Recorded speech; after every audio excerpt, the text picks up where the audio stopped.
Hi, how are you? Hi, Julien. How are you? Nice to see you. I'm sorry, I'm a little bit late. Oh, absolutely no problem. Busy after all the excitement of last week, huh? Incredible. And it continues because in big markets right now, they're still going on the road to show the products and collect orders. And it's totally insane. I'm telling you, totally insane. It's good. Wow. It's going to be a holy headache to produce all that. Well, 12 months ago, you knocked it out of the park with Absolutely. with the Zenith Chronomaster. And again, this year, a year on, you've done it again. Exactly. It's the same phenomenon.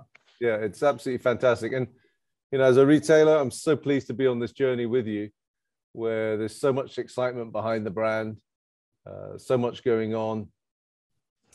Yeah, no, I'm super happy, and it's clearly only the beginning. well, listen, you know, 12 months ago we were sitting in front of Zoom. We're still sitting in front of Zoom, but there's light at the end of the tunnel. Hopefully, Watches and Wonders will be able to catch up again and meet face to face. And I can't wait to see this new Defy Skyline because I haven't had a chance to actually physically see it yet.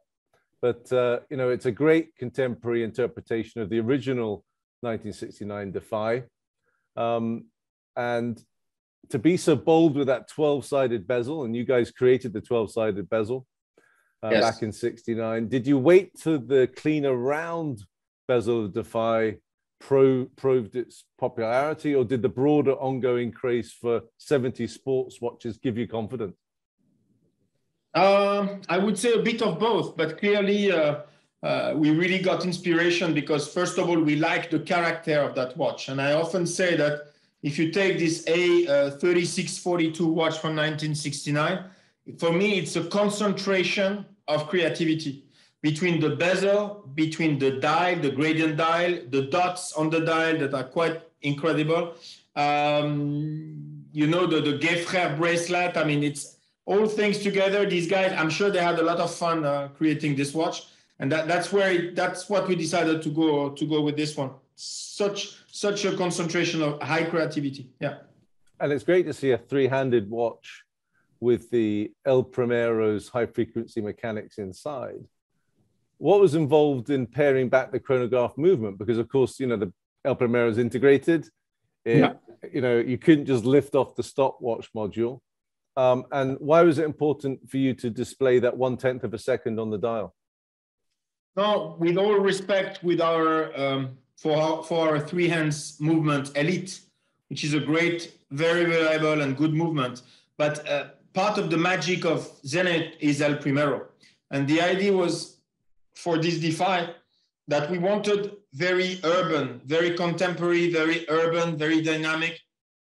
We thought that it would be great to have an El Primero, but maybe without the chronograph, to keep more of an elegant watch, less sporty, a bit more elegant. And that's how we started to go and say, okay, let's try to make an El Primero without the chronograph functions. And then we tried a few things, a few drawings and things. And then I was like, okay, but you know what? We have an El Primero inside, which is amazing engine, and nobody is going to see it. Many people might believe it's an Elite or something else. And that's why we decided to integrate this small second turning at 1/10 of a second at 9 o'clock, so that people who know, people who've got an eye and recognize, they can see the high frequency, feel it, and it goes very well in parallel with the contemporary and urban design that we were creating at the same time. So it made a very logical step for us. And your LVMH stablemates, Tag Heuer and Hublot, are both sporty in their own ways. And with Zenith's shift to placing the sporty Defy at the core of your catalog, how are you going to distinguish yourselves brand-wise? Is it still technology, heritage, or I guess a combination? Absolutely. You know, Zenith, you know, we have great sister brands, and but Zenith is very particular. Zenith is a great mix of a brand that's 157 years old now, with a lot of heritage, but that heritage and that history used to kept us a little bit too much in the past, a little bit, you know, turned to the past. And that the stretch we've done over the last few years is to capitalize on this history, this heritage, but being contemporary, living in a 21st century. And I think that's the most important aspect of it. And that's why we basically create this brand perception where you get the seriousness of a long-lasting brand, of a real manufacturer, again, where every Zenith has a Zenith movement. But you wear a cool brand, contemporary, modern, that you're happy to wear as a 21st century person. And that was a bit missing in our previous brand image and perception. So I think it's a perfect balance between heritage, history, authenticity. Again, it's a full manufacturer with 100% of watches with the Zenith movement, but innovative, creative, dynamic, as the brand has always been. Talking sporty watches, of course, the new Defy Extreme Carbon is the boldest and most rugged iteration of Defy right now. And it really cements your relationship and partnership with Extreme E. I saw you managed to attend the finals in December in the UK and even got to pilot one of the cars. How was that? And I hear there's a rumor that Extreme E may even be coming to Scotland this year. Yes, you are totally right. It's been an incredible partnership that we started last year, more or less. We started discussion at this time in February and March. That's why we missed the first race last year. And we've been partnering very constructively all year, but we have not had time to work on the product. It was too short. So we kicked off this partnership in a great way. And in parallel now, we have been creating a watch, the Extreme, Defy Extreme, as you said, made of carbon and microblasted titanium, so very modern. You can feel the inspiration from the car industry. And for each race that will happen in 5 different locations, there will be a surprise. There will be a little special edition, something you will find out. So that's going to be something really amazing. And yes, you're right. I was really lucky at the last one that happened in the south of the UK, close by Dorset. They asked me my measurement, so I basically sent them without being very proud of it, but I sent it to them, and they made a custom-made driving suit that I used when I got there, and they made me try to drive one of those cars in between the 2 semifinals where top drivers were there, and I had to pretend to be a decent one.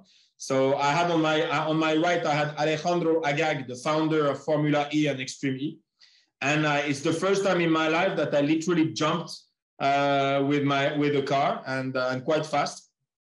So it was incredible experience that I will never forget. You can see a few images and quick movie on that on the web quite soon, because they've made a little mix of this. It looked terrifying, and I must say your face said 1,000 words. The picture of you sitting in the car, you looked a little bit nervous, to be fair, and you're usually very cool and calm under pressure. I'm not surprised. I would have been terrified myself. So.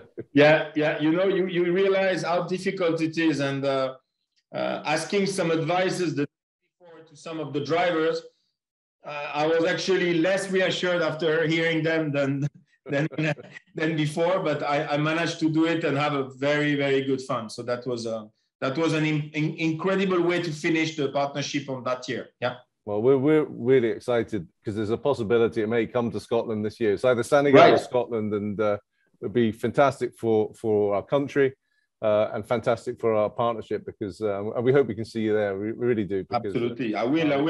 If it's there, I will definitely come anyway. And you have to join us with some VIPs or press, or we will organize something nice. Absolutely. Yeah, there's absolutely no way I'm getting in any of the cars, though. You can champion that one. So looking at your really positive Dream Hers initiative that shows women's issues and opportunity are important to Zenith. I saw your launch of it in Madrid back end of last year. Away from the high-profile ambassadors, how do you feel about the Swiss watch's current form when it comes to gender politics, given it's always been something of a boys' club? Yes, absolutely. And I think, you know Swiss watchmaking very well, and I'm Swiss myself, so I think I can say that without offending anyone. But the Swiss watch industry tend to be a bit conservative, and I think in some ways we need to evolve as well. And one of the way that I've always been questioning ourselves is when we start to categorize watches for men, watches for women. And I have to tell you that I've been talking about it for quite a while, but since the day before yesterday, if you go on our website, you won't see categories like that.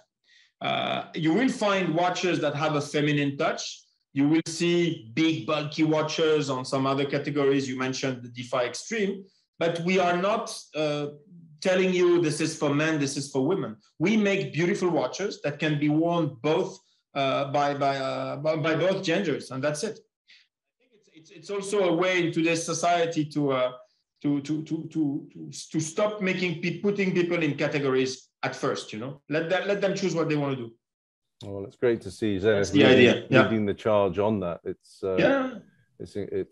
impressive. The Defy Midnight collection themselves are proving brilliantly creative. I mean, with rubber, color, graduated dials. I mean, mixing things up like really no one has ever done before, and beyond the usual pink, shrink it, pink it, make it pink treatment. And has new internal talent realized this? Where's this new direction come from? Because it's so exciting to see, and it marks a new direction for Zenith. Absolutely. The Defy Midnight was launched 2.5 years ago. And it was about how can we bring two things together, basically. Bring a bit of our Starry Sky story and the link between Zenith and the stars and Zenith and the sky on the dial. So that's why we worked on representing the sky in different ways, in different colors that you can often see. And it was blue, it was a bit gray, when you have clouds, and you have sometimes, we have a lot in Switzerland. We know what it's all about. And now we decided how can we bring new, original, quite unique expressions of the sky. And one of them I was lucky to see for the very first time when I was attending Extreme E in Greenland. I could see, as we say in French, Aurore Borealis. And it was really incredible to see this green-blue dial in a crazy way. And I was like, this is the sky the way nobody can see it. So that's why we created the watch in that respect. And next to this one, of course, a sky that is easier to watch for us is a sunset. But sunset in different places in the world can take so many different colors. So we worked on how can we also get a very special dial with a sunset rendering. And this brings two other expressions of how the sky can look like. And that's really what we wanted to do. And on top of that, of course, we brought at the same time our partnership with the Nona source, which I'm very big fan of, because that's not only a way to get a very special strap on your watch, but also perfectly in line with the brand values. In a nutshell, Nona source is a startup incubated by LVMH in Paris. And they basically use leftovers from the top high-end fashion brands of our group when they create dresses, different clothes, and then they are always leftovers. So they use these leftovers, they recycle, I should say they upcycle, and they create different kind of objects. And we ask them to make straps. So basically you buy one of those straps that will be available online, and you get the spirit of this top high-end fashion brand of LVMH, and so it's a very good idea, and I'm super happy about this this partnership that is just starting now. Well, it's exciting to see you leading the way in gender neutrality, but also leading the way with your sustainability programs. Right, exactly. And this isn't the first time you've marked a line in the sand for sustainability. Why is sustainability important to Zenith? And tell me what else you've got planned coming. Yeah, very simple. Zenith is about crafting the future of Swiss watchmaking. That's been an important claim to us. And we want to be a contemporary watch brand. If you want to be a contemporary watch brand, it's not only by watchmaking innovations. It's how you behave as a brand, how the teams are behaving in their life. That's why already a few years ago, we started to take a few measures internally. We did not publicize them, but it's all about recycling. It's all about paperless. It's all about electric company cars and all these things. But we kept them for us. And then, of course, when we started partnership like Extreme E that we mentioned already, I said, I don't want a regular car watch partnership. I want something that's linked to the environment. I want something that's basically promoting electric cars, because this is also the future. And we started to take a few partnerships, a few initiatives like this. Nona Source, we just talked about, is exactly this. It's recycling, it's circular economy. It's very much in line with this.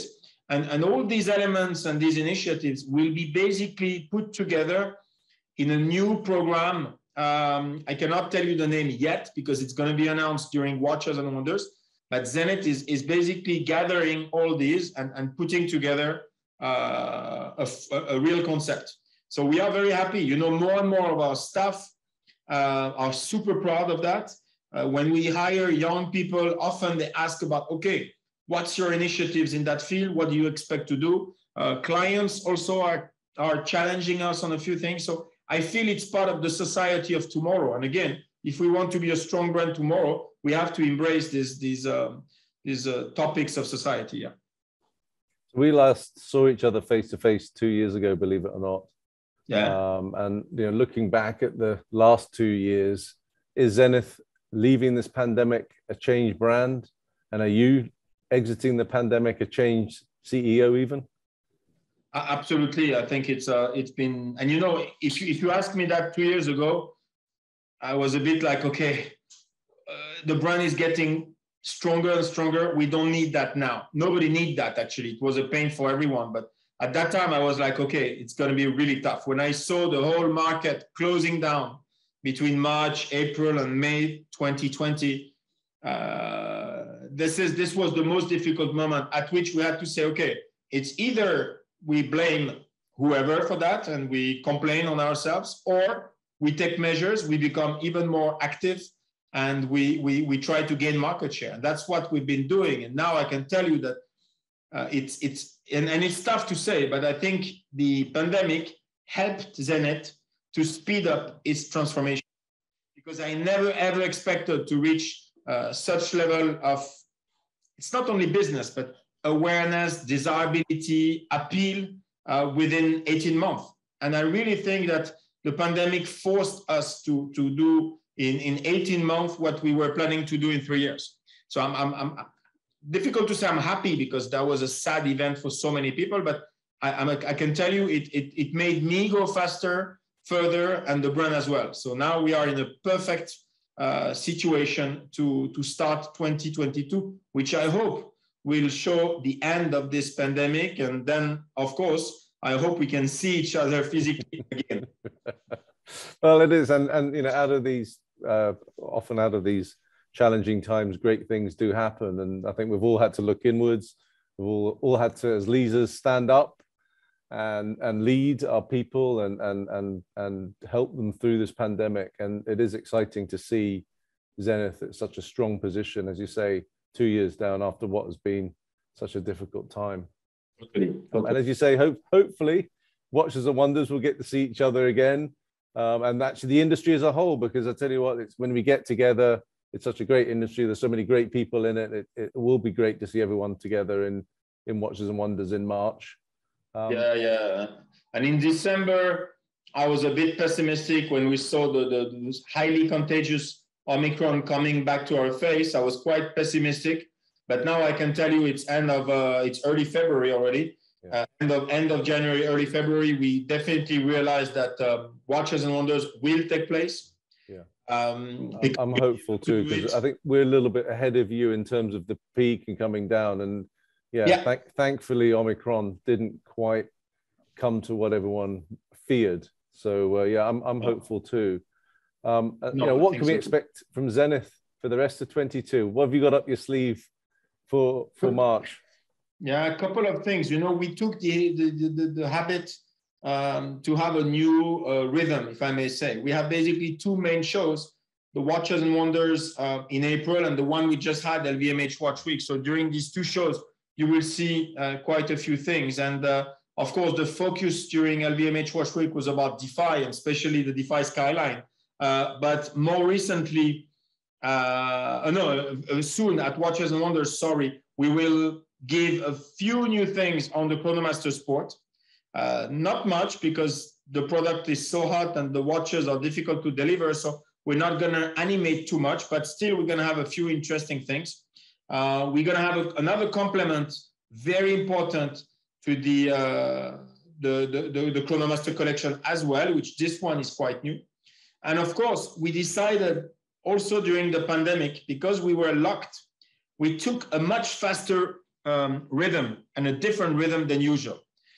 In the past, we used to have the two shows or one show and you drop all the novelties. Now, we keep the brand super active and we keep some drops that we're going to have all year long. So it could be an announcement of a new partnership. It could be a new ambassador or a new launch. But you're going to have more or less every month something cool, something big happening for Zenith. And that's a new rhythm, maybe closer to what's being done in fashion than watches. But we are embracing this new pace. And I like it a lot. Oh, me too. And well, as a retailer, we love it too, because it gives us something to tell. And we're storytellers. That's what we do. We tell stories.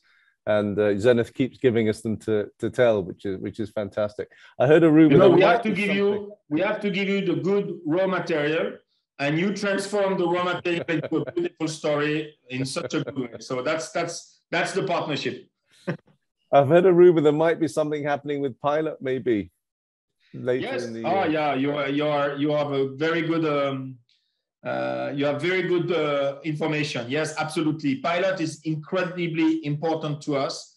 And if you look at the collections, we came back very strongly with Chronomaster. Now Defy is getting complete and done in a very nice way. And of course, Pilot, we don't leave Pilot behind. So we will and we should come end of the year, maybe early 2023, with a more contemporary approach to our Pilot collection, because we have been so much on the vintage. Now our vintage is basically expressed within the Revival. Yeah. Revival is a transversal across all the product lines. So you have Revival for Chronomaster, Revival for Defy, and you will have Revival to Pilot, but to have it, you need to have contemporary ones. And that's what we're coming for. And it's going to be a very, very strong product as well. Well, that will complete the circle, won't it, really? Because it's the final part of the collection that will no doubt be transformed with your magic. you should like what you see. And if I can travel to you in the coming weeks or months, I will share a picture with you or prototype if I have. Get your feedback, but it's going to be a very strong one. Oh, I can't wait. Julien, always a pleasure catching up with you. It's exciting. I'm so pleased to be on this journey with Zenith, really are. That's the last 2 years, as you said, have been a challenge, but there's been so much positivity coming from Zenith. And I put a lot of that down to you and, of course, your great team that you have behind you. We're proud stockists. We're having a phenomenal year with you, and we really look forward to more success. And more importantly, seeing you guys in April time, and hopefully, if Extreme E comes to Scotland in the summer, we catch up with you then too. That'd be great. Thank you so much to you and the whole team at ROX, because you've done an incredible job with us. And believe me, it's only the beginning. I guess each year we're going to have a better and better and better exchange together on how we develop our business together. So thank you very much. Great. All the best, and see you soon, Julien. All the best. Yes, with pleasure. Bye-bye. See you soon. Bye-bye. Bye-bye.